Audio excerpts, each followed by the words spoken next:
All right, good morning, everyone. Welcome to the teleconference for December 3rd, 2020. This is the Library Facilities Financing Authority LFFA board meeting. It starts at 9 o'clock. Immediately following that will be the Library Joint Powers Authority board meeting at about 9:15. These meetings will run back to back. To join this webinar using a telephone only, dial any of the following numbers. I'll read two of them aloud. 1-888-788-0099, 1-833-548-0282, and then slowly enter the webinar ID of 992-2655-5978. As an attendee, your microphone is muted for the entire presentation unless you follow the process for public comments. You do not need a microphone, camera, or a screen if you only want to listen to the meeting, as this meeting is accessible by landline or mobile phone. If you need assistance, please call the library's telephone information line at 1-831-427-7713. The board will take public comments as outlined in the posted agenda and in the next slides. All written comments must include the agenda item number and be received prior to the close of public comment on that agenda item. If you're joining by computer, you may use the Q&A feature to type your comments. On the attendee control bar near the bottom of the screen, you'll see the Q&A icon. You may also use the raise hand icon to raise your hand. The moderator will either call your name or announce the last 3 digits of your phone number when it's your turn. State your name, and then you'll have 3 minutes of speaking time. If you're using a mobile device, the Q&A icon and the raise hand icons likely appear near the top corner of the screen. If you've called into this meeting using a telephone only, you may raise your hand by pressing *9 on your keypad. The moderator will call out the last 3 digits of your phone number when it is your turn to comment. Press *6 to unmute yourself. You will have 3 minutes of speaking time. Alternatively, you may call the library's telephone information line to timely submit your comments at 1-831-427-7713. These will be read by the moderator. Once the board meeting begins, if you're joining by computer, to see all panelists, you may need to use the Zoom control bar and select Gallery View. Depending on the size of your mobile device screen, you may need to scroll over to view whoever is speaking. And finally, if you are accessing this meeting via a Chromebook or a web browser only, you may not see all of the panelists at one time, only the panelists speaking. The chair of the board, Jamie Goldstein, will now call the meeting to order, transitioning to Gallery View. Please stand by. Chair Goldstein, over to you. Thank you, Moderator Jones. Good morning and welcome to the Santa Cruz Libraries Facility Financing Authority regular board meeting. Can we have a roll call, please? Yes, and this is Kira Hennepin. I'm sitting in for Helga Smith, who's on vacation. So different voice. So Chair Goldstein. Here. Vice Chair Bernal. Here. Board Member Friend. Here. And Board Member Palacios. Here. Okay, do we have any additional materials for today's meeting? We do not. All right. Any changes to today's agenda? I do not. Okay, that will take us to oral communications. Oral communications is an opportunity for anyone from the public to address this board on anything within its jurisdiction, but not on today's agenda.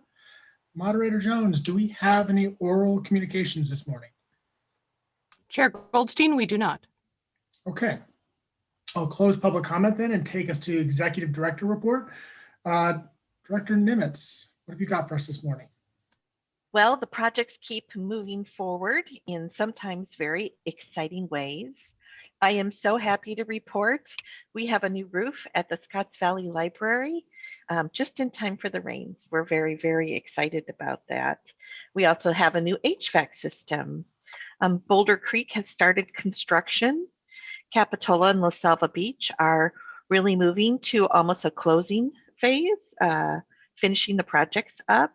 And we hope to get access to those buildings so the libraries can start moving in after the first of the year.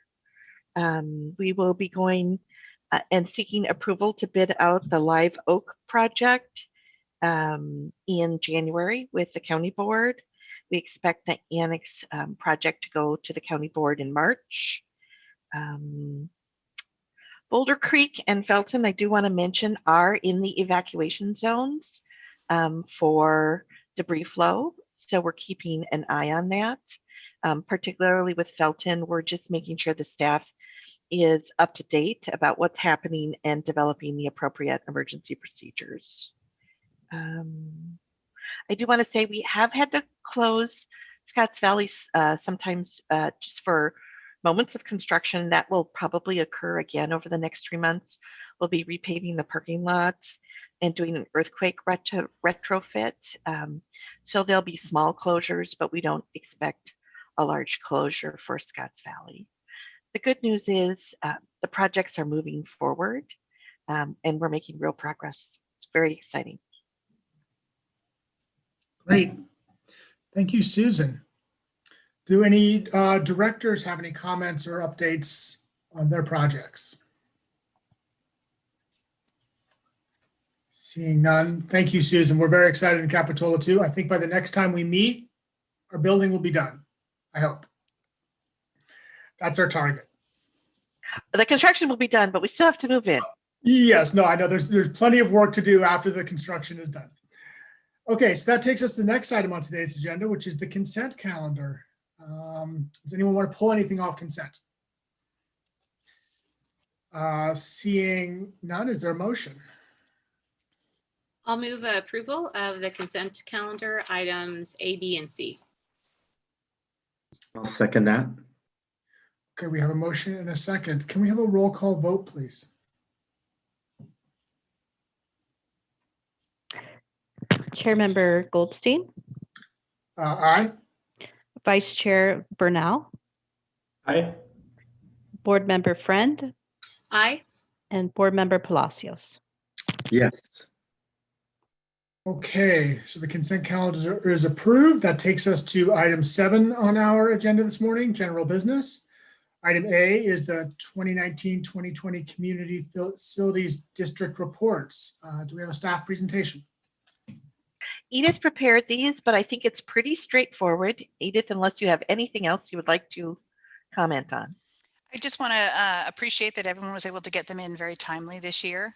Often they're prepared by the external auditors that you hire, so that helps. And again, it is a mandate based upon the agreement that was part of the agreement when you were originally formed. Thank you.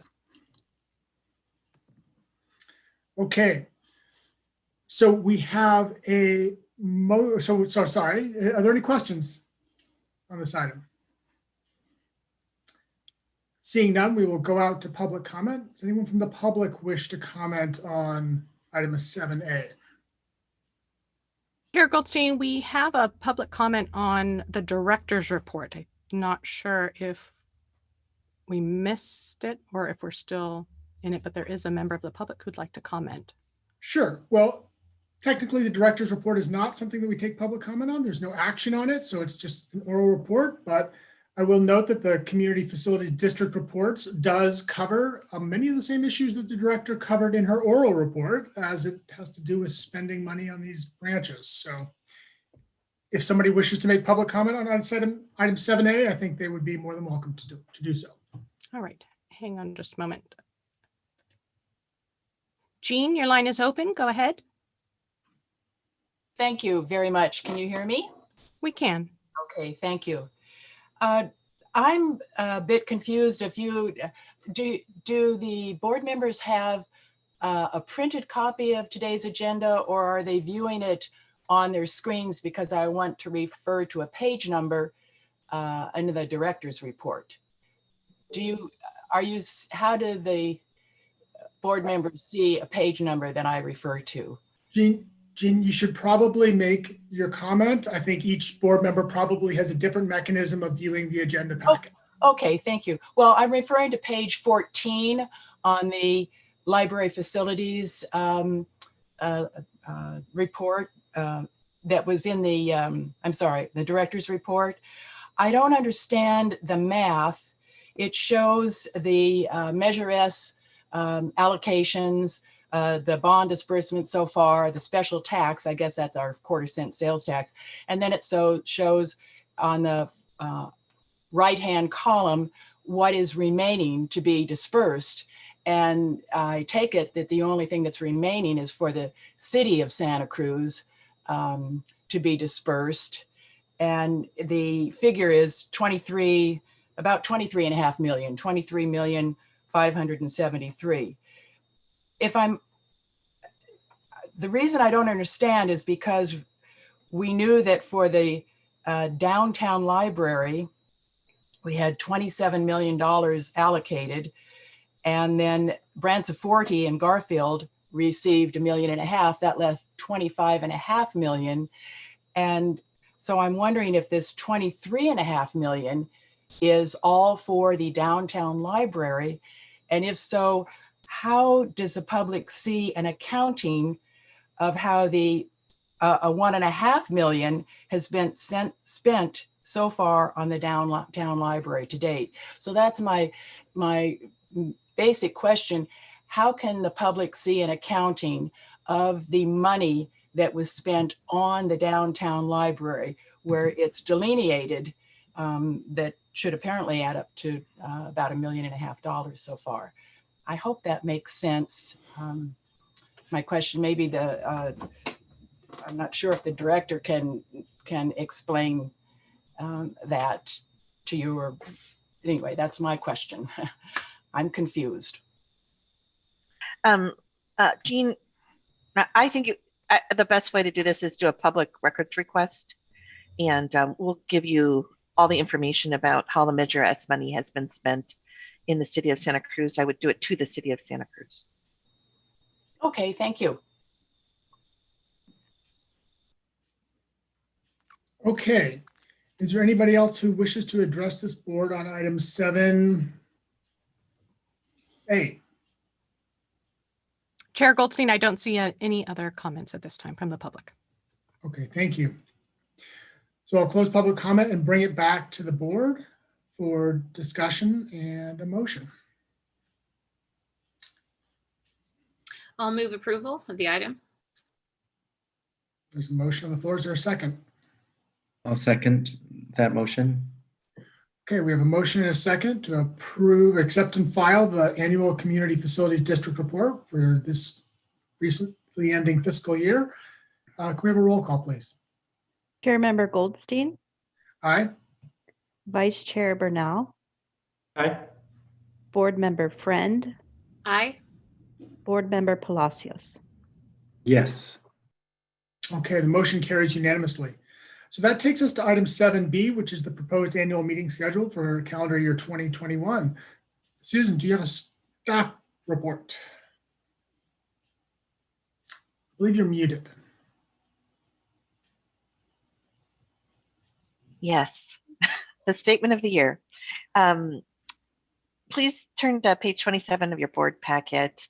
We're proposing at this point a virtual meeting schedule. We'll be happy to change it if we get to a place where we can safely meet. And really it's designed around, in many cases, the budget, so that we can have appropriate conversations about the budget. Our next meeting would be February 4th. Okay, I'll bring it to the board. Are there any questions on this item? Seeing none, Moderator Jones, do we have any public comment on our meeting schedule?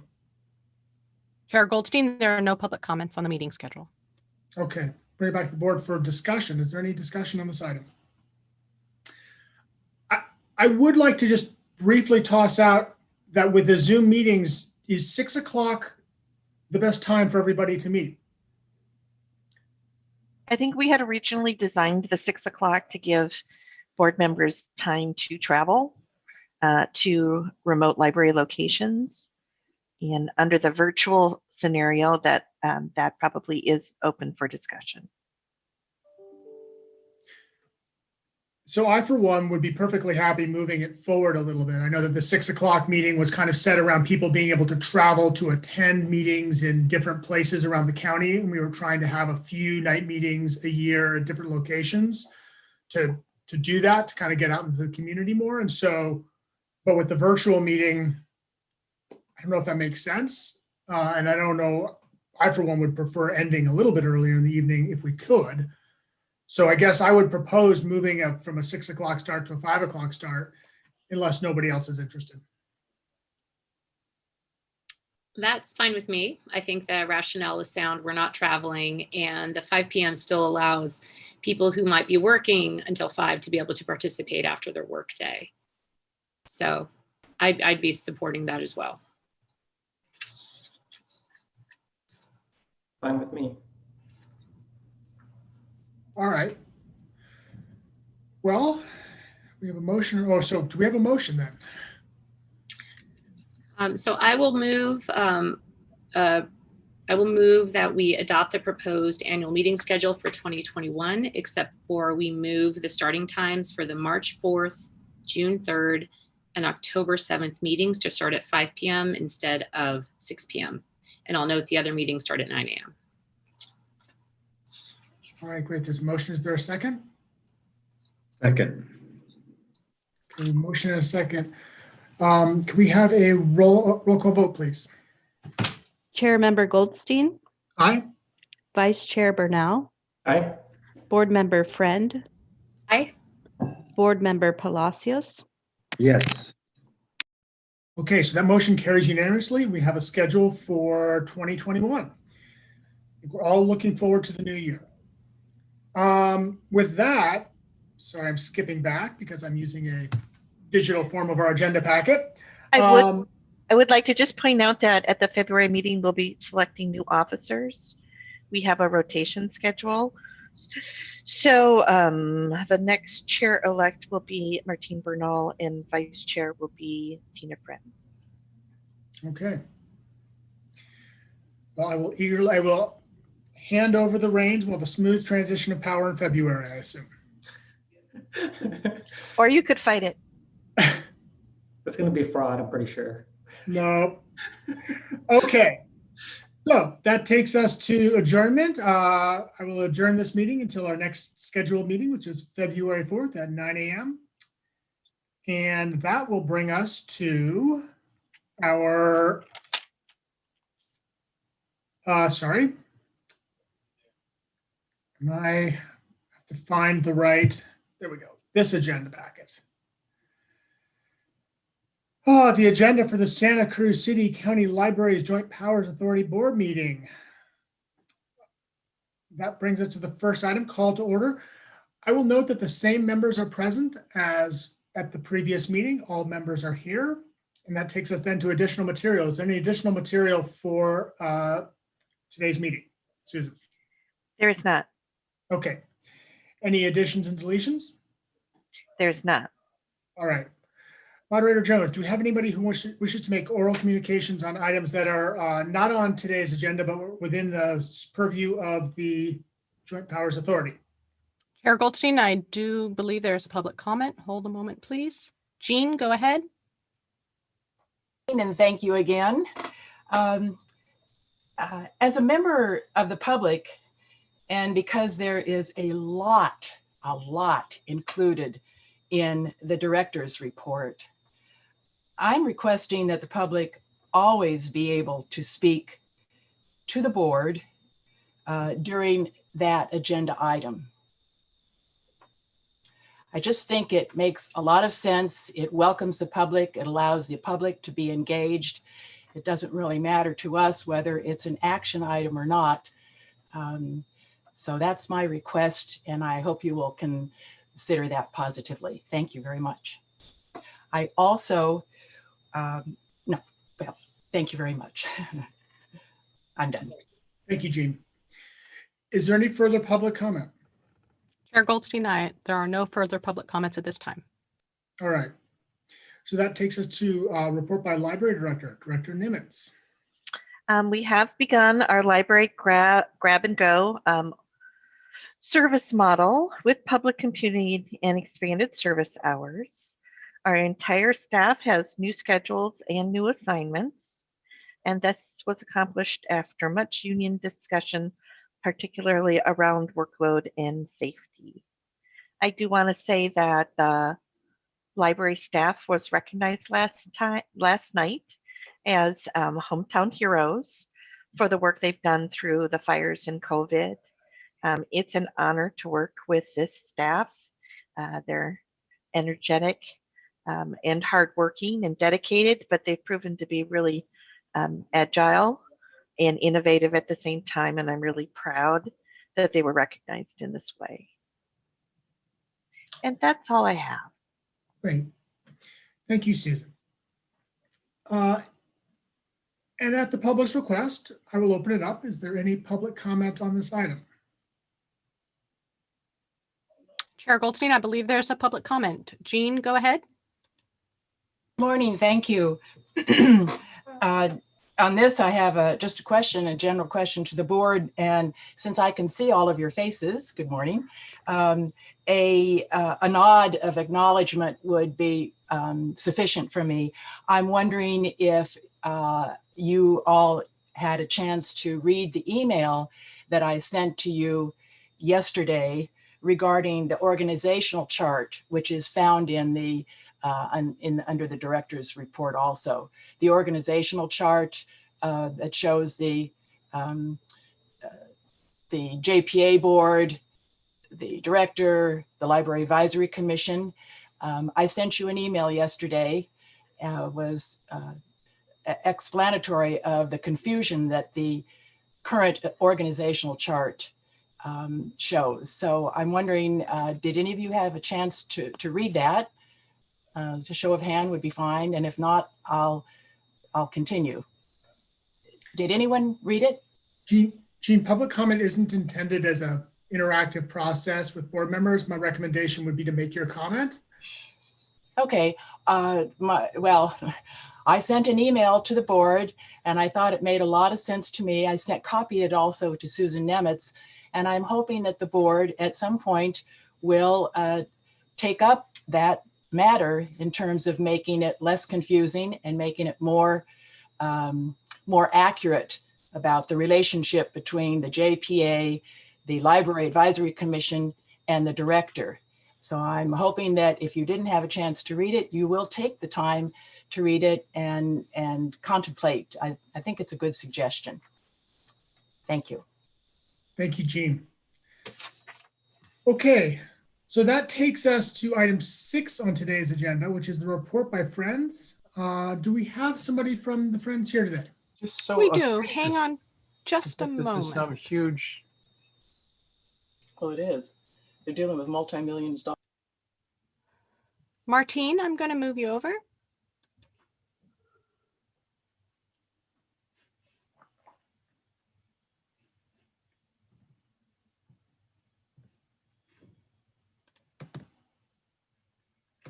Hello, can you hear me? We can, Martine. Okay. Good morning, everybody, and thank you for giving us a moment on the agenda. I'm Martin Gomez from the Friends of the Santa Cruz Public Libraries. We just have a couple of items to bring you up to date on. One is we have closed our bookstore operations at the downtown branch library. This was done in order to accommodate some of the needs for the library with respect to their check and go, pick up and go, I'm not sure what it's called, but so that the staff can have access to that space. But in addition, our bookstore operations had really gone into remission because of it was all volunteer run, and a lot of our volunteers could no longer provide the kind of volunteer staffing and support for that operation. I will say, however, that there is one operation that remains in place, and that the Capitola chapter has a bookstore operation going on at the Capitola Mall. So we're able to refer people to that location for donations and also for book sales. And by the way, their book sale operation is going pretty well for the holiday season at this time. The other item I wanted to mention is that we were able to write some significant checks to the library for collections over the last year. In particular, we wrote a nice check for the e-resources collections. That was a response from the public to our campaign for additional e-resources for students and teachers and families while students were learning at school. So we're pleased to have done that. And the last thing is some other good news. We received a significant bequest from a retired librarian, and that request was $160,000. So we're very pleased to have received that. And for those of you who are considering planned giving in the future, you might want to consider the Friends of the Santa Cruz Public Libraries. That concludes my report. I'd be happy to answer any questions you may have. Are there And any I questions?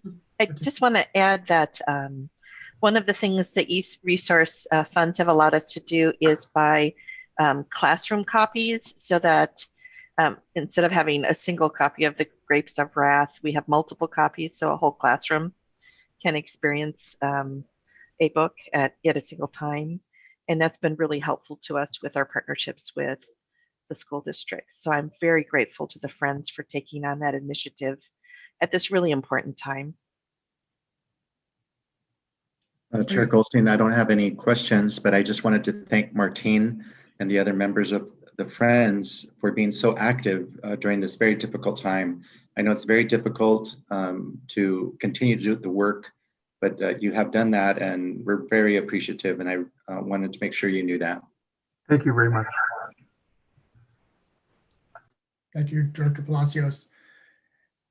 Yeah, I would like to echo that comment and also really congratulations on it's a $160,000 donation. That's really something else. That's neat. Yes, thank you, sir. Okay. So if there's no further discussion, that'll take us to item 7, which is the report by the Library Advisory Commission. I believe we have a new chair for the Library Advisory Commission who's on the meeting. Hi, good morning, everyone. My name is Lindsay Bass, and with Bob White's passing, I've stepped in as chair of the Library Advisory Commission. I have a brief report to make to you all today. The commission last met on Monday, November 16th via Zoom teleconference, and at its meeting, the commission reviewed and made 2 key motions as part of its general business agenda, which I'd like to briefly review those items with you today. The first item discussed recommended next steps pertaining to library operations under COVID-19. The commission reviewed new service model details and discussed next steps, which included a host of issues, including issues around safety and workload, grab and go services, computer and Wi-Fi checkout services, preparations for Garfield and Branson 40 construction, reopening of the La Selva Capitola branches, and then planning for the downtown library branch. The LAC found these recommendations to represent significant work and thoughtfulness. The group also found that recommendations aim to balance access to services for the widest array of users while placing public and staff safety as a top priority. Grounded in best practice and science, the plans presented and the next steps outlined were unanimously supported by commissioners. Let me just also say that given the changes to the number of cases of COVID-19 in our community, the situation continues to be incredibly dynamic.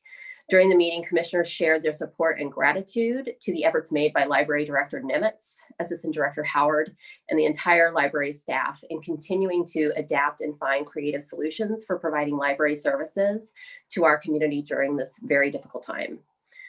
The second item discussed was a recommendation to release $400,000 to the Santa Cruz Public Libraries for staffing and collections in anticipation of changes in service levels resulting from the remodeling and new construction of branches.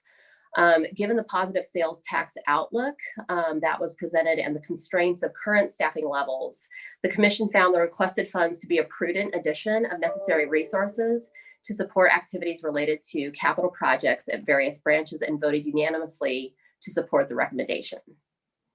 This concludes my report, and I'm happy to answer any questions. All right. Are there any questions for Lindsay Bass? And I just want to say thank you, Lindsay. You can see that we're attracting top talent to the Advisory Commission, and we're very lucky to have these amazing concerned citizens to sort of grope through the details with us. It really does help us shape our recommendations to this board. Okay.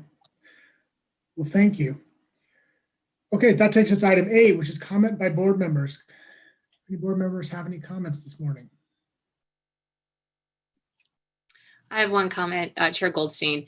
I just want to say what many have said is we've been through just an extraordinary time. and dealt with almost unthinkable circumstances. So I want to convey the board's appreciation, my appreciation to Susan, to Eric, to the whole team for all that you've done, the many, many changes and adaptations. And we continue to see that.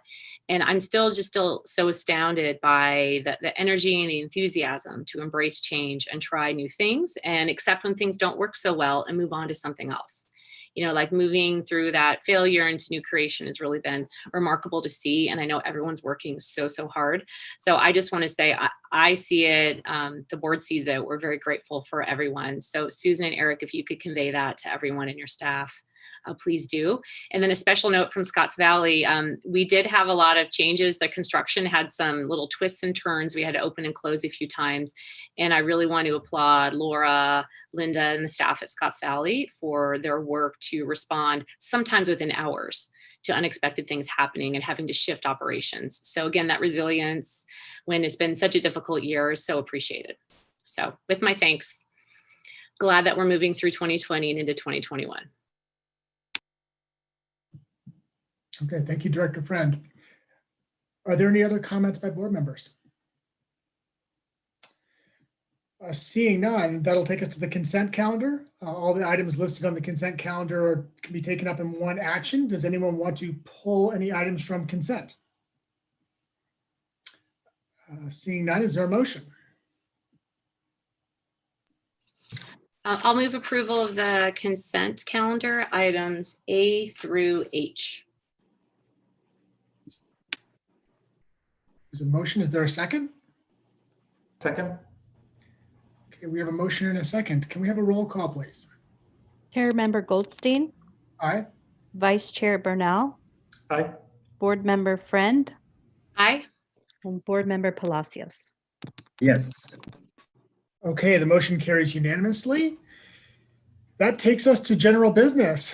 The first item on today's general business is item A, library operational recommendations under COVID-19. Do we have a staff report, please? On page 97 of the board packet, you'll see our latest recommendations, and I must smile that the environment keeps evolving from when we even wrote the board packet. There's just a lot more detail about our grab and go lobby service and computer services, how it works, and the expansion of hours. We feel really good about this model long-term in that it really allows us a lot of flexibility to provide services even as we move through tiers. What it doesn't fully contemplate is a shelter-in-place order again. The library staff, the library services are considered part of retail under the state's tiered scheme. And it is, so we're waiting patiently, like I think many of you, about to hear what the governor's going to have to say and whether we're going to move into a shelter in place. My recommendation in the short run is that we continue our grab and go lobby service. If retail organizations are allowed to stay open, but I believe we should probably, in the current environment, close our computer operations. We really do believe that the computer programs and services are important to our clientele, but I think the risk involved in having people in the building for longer periods of time is heightened with that particular service. My hope is to wait and see how the current situation evolves, but I do believe we may have to contract that particular service at least through the next 3 weeks as COVID peaks in our community. The other thing I just need to say is the stress of this is causing a lot of change still with the workforce. We've had 3 retirements in the last 2 weeks. We have had a number of people who have been exposed to COVID in their homes and are under quarantine. And the level of employees that are calling in sick is going up rather dramatically right now. So we are in a position, again, of having difficulty staffing this level of service as outlined here.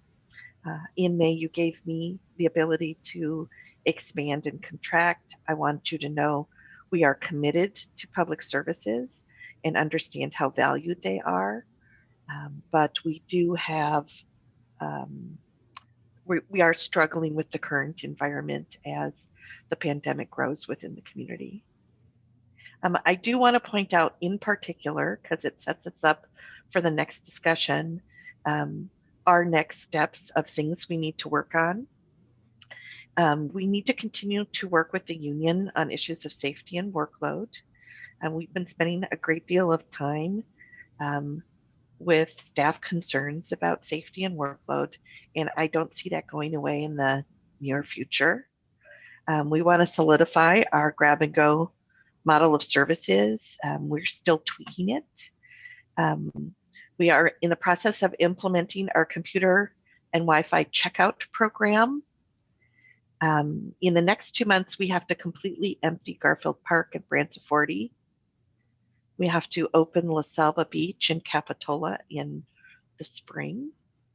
We have to close Aptos. We're likely to close Aptos slightly early from when construction begins because of staffing shortages. It's likely to close when Capitola opens. And then we are heavily involved in planning the downtown branch as that multi-use project begins to move forward. So we have a lot of work to do that goes above and beyond sort of the daily day-to-day operations of running the library. With this report, what I would like is you to review and endorse our operational recommendations under COVID-19 so that we can continue to move forward. Okay, Susan, are there any questions from any members of the board? Seeing none, do we have any public comment on this item? Moderator Jones. Chair Goldstein, we do have 2 public comments. Judy Gunstra, go ahead.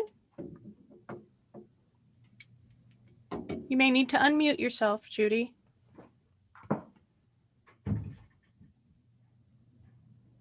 Judy, I'll come back to you. Jean, go ahead.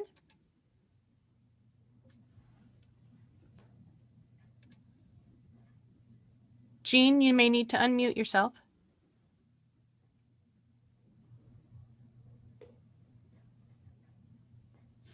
Well, Chair Goldstein, we seem to be having trouble with our public comment. Well, let's bring it back to the board. Are there any, I'm not closing public comment yet, but let's bring it back to the board for any discussion, and then we can circle back and see if we can get public comment to work. Is there any discussion from members of the board on this item? Well, I'll just comment on a couple of things. One is on the operational concerns. I do agree that we're just going to have to be flexible because no one knows what the governor is going to come out with in terms of the shelter in place. One thing we do know is that it won't be the same as in March. He's made it clear that it's going to be some kind of modified program, and we just don't know what the restrictions are going to be. So we'll just have to, all of us are going to adapt quickly. I know that the idea is that it'll come out before the end of the week, I think. So we're, so either today or tomorrow, we think. That's obviously, we're getting close. The other thing is that this item is the one with the organizational chart issue that I saw is on this one. And so I think it was a good point that a member of the public raised on just the clarity of that. So I'm assuming we'll address that. You'll address that at some point, Susan, in terms of modifying that. Thank you.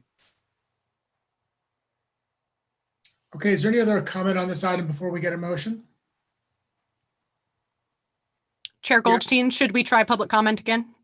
Yeah, all I was just going to say was I was going to reiterate, I think Carlos made good points. And in addition, I do think the member of the public's pointing out the way that the org chart depicts the advisory commission probably needs to be revised. So I'd be happy to work with the library director if you want any assistance in how to recategorize it. So with that, let's go back and see if we have any public comment. All right, Judy Grunshaw, go ahead. Judy, if you'd like to make your public comment, you will need to unmute yourself. Oh, okay. Good morning. Yeah, I was trying to both call in, type, and, communicate in any way I can, because I'm never quite sure that this is getting a, effective way of communicating with any of these Zoom meetings. So thank you.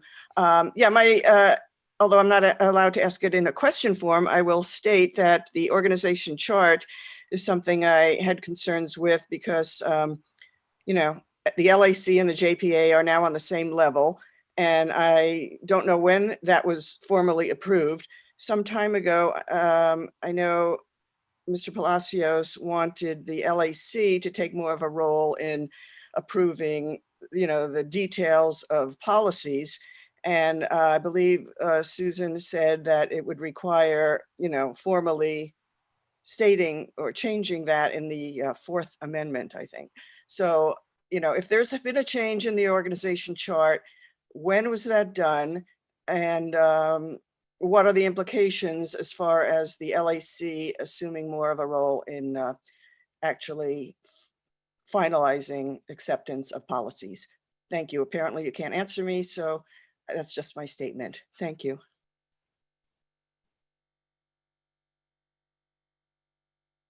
Jean, your line is open. Go ahead.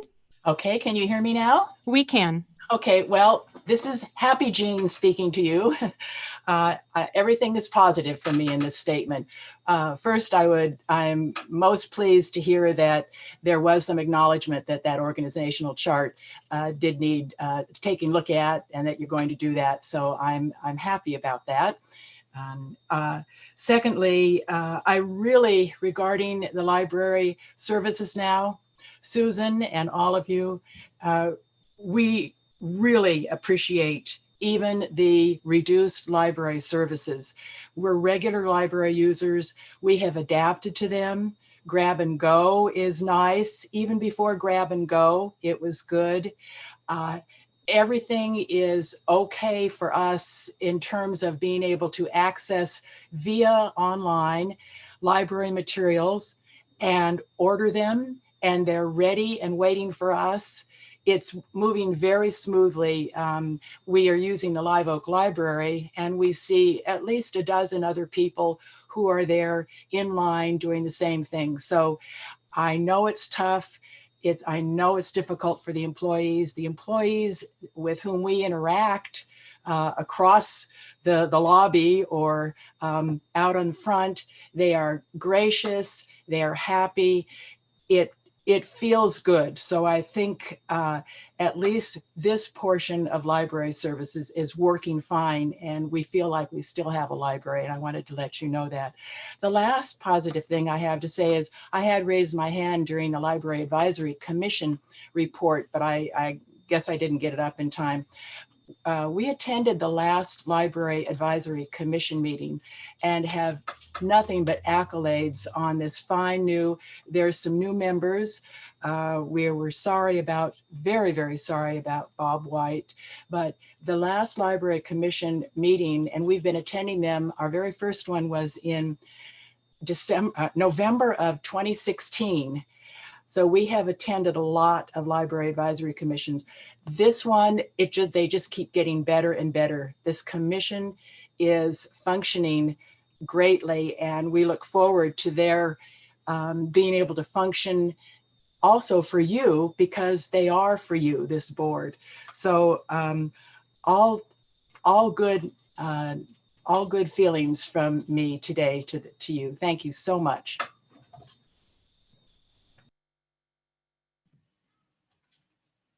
And Chair Goldstein, I believe that ends public comment. Okay. Thank you for the public comments. I'll bring it back to the board for any further discussion or a motion.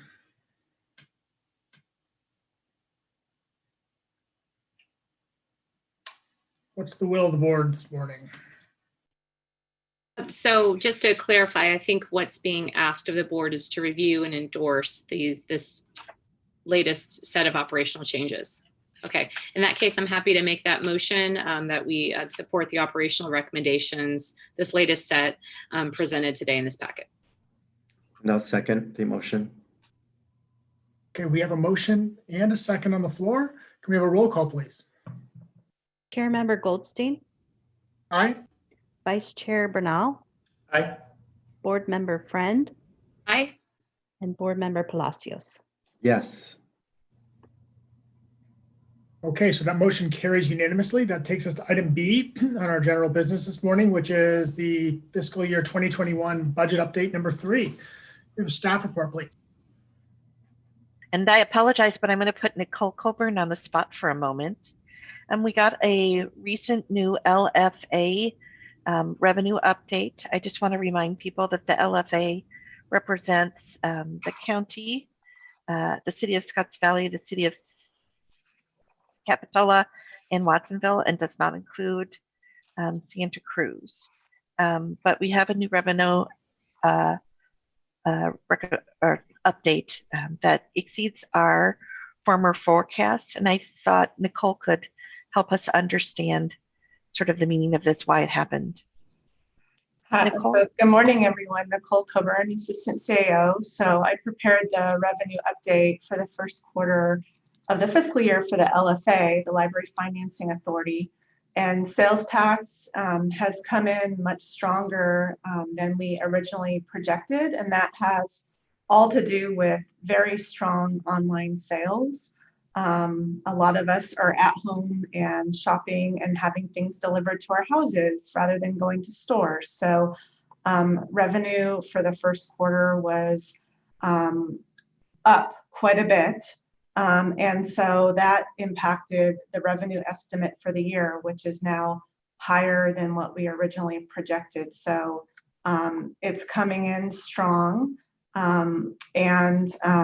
I think we'll continue to see a little bit of growth for the rest of this year, and then maybe even into next fiscal year. Although with what's happening currently with another surge, you know, that could start to change things. So I'm still, you know, trying to monitor it and see what's going to happen in the second quarter. You know, whatever, depending on what happens with any other actions the governor takes that may impact further closures, you know, we'll want to keep a close eye on how that impacts sales tax. But right now it's looking better for the library systems. And looking out at what we need to accomplish over the next 6 months, particularly in relationship to the building projects, I am requesting an additional $400,000. I would like $50,000 for collections. In part, we based our collection number based upon 8% of our anticipated revenue, and our original forecast revenue base was significantly lower than past years. And so I would like about $50,000 to make sure that we have appropriate opening day collections for Capitola and La Selva Beach. I would also like to hire temporary LA2s, which is a sort of a clerk level position in our organization to help us manage the opening and closing of these libraries as we transition Garfield Park, Branson 40, La Selva Beach, Capitola, and Aptos branches over the next 6 months. We do have to work with the unions. I know there's a lot of issues about how this would work with furloughs and MOUs that we have agreed to within the city, but I believe we can work that out appropriately and have really great outcomes if we can get all of this accomplished over the next 6 months. So I am asking the board to approve a $400,000 budget adjustment to the library's budget for collections and part-time staffing. Okay, thank you, Susan. Are there any questions, board members? I do have just one minor question on the actual budget adjustment request. It looks like there's 3 listed out expenditures: regular, part-time at $350, books and periodicals at $50,000, and then projects for books and periodicals, but it's blank. Is that an oversight, or is that the way it's supposed to read? Can I ask Kira to respond? Yes, that's not an oversight. That is just a project that we track expenses by. So it's just budgeting that project, which is in that GL string. Okay, so you're not suggesting allocating any funding for it, but this is the way you add a project for your accounting, your Correct. enterprise accounting software. Mhm. Okay. I don't believe there were any questions from any other board members. And if not, then I would take it to the public, Moderator Jones, to see if there's any public comment. Chair Goldstein, we do have a public comment received by Cindy Jackson. She says, I wholeheartedly support the staff recommendation to approve an additional $400,000 to the SCPL budget for staffing and collections. The staff has been operating quite quote unquote thinly since staff cuts and the 10% furlough were instituted. The request from available funds to hire temporary staff to complete the many activities required to close the branches seems very appropriate. That ends the public comment. I do not believe there are additional public comments at this time. Okay, thank you. I'll bring it back to the board for discussion. I'll have a comment. I know that we've had lots of bad news this year with the budget, furloughs and laid off positions, frozen positions. So this is a bit of good news, but it's just a bit, right? Unfortunately, I think it's appropriate what you're asking for, Susan, in terms of staffing. It's good news that the revenues are a bit up. I know that the governor has scheduled a noon press conference for today, in which we'll hear more about what's going to happen in terms of operations for the next month or so. So that could impact the economy as well. But I do, I'm thankful that revenues have been a little bit better than we anticipated, even. So it's a bit of good news. The unfortunate thing is that we really haven't received, as local governments or state, stimulus money for general backfill purposes in terms of our overall revenues. We've received specific money for the pandemic response, but unlike other industries, local government hasn't received general stimulus money, and that's why we've had to make these cuts. It's very unfortunate, and I'm hopeful that in the new administration, that there will be discussions about general revenue relief in the new year. And if that happens, we will be able to in the future. So hopeful for that, thankful for the new, the good news of our budget, but also knowing that we're still in very uncertain times. And as of noon, we will find out what the new shelter in place order will contain. Thank you, Susan, for your work on this. Thank you, Carlos. Are there any other comments? A comment real quickly.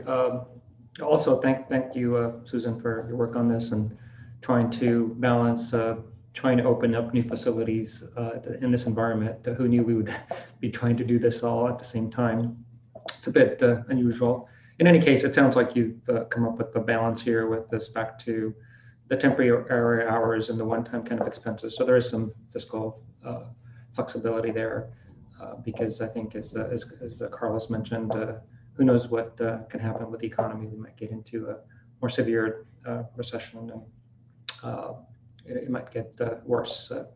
Hopefully not. But in any case, thank you very much, and I support the recommendation. Thank you. And I want to make similar comments. I think this is a plan that's scaled right and helps meet the real need that's out there, because we're trying to get a lot done in really difficult circumstances and we don't have the resources now. And yeah, we had the good financial news, who knows what's coming, but what's great about this plan is, again, we can just pull back.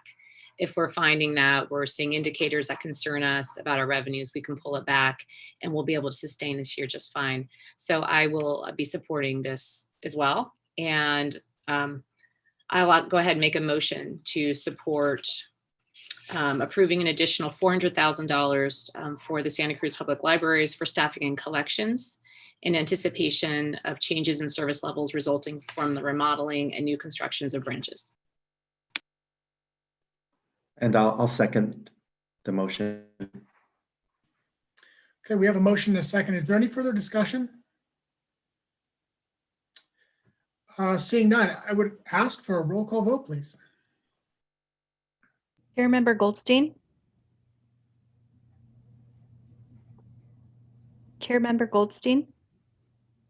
I did it too quickly. Aye. Vice Chair Bernal. Aye.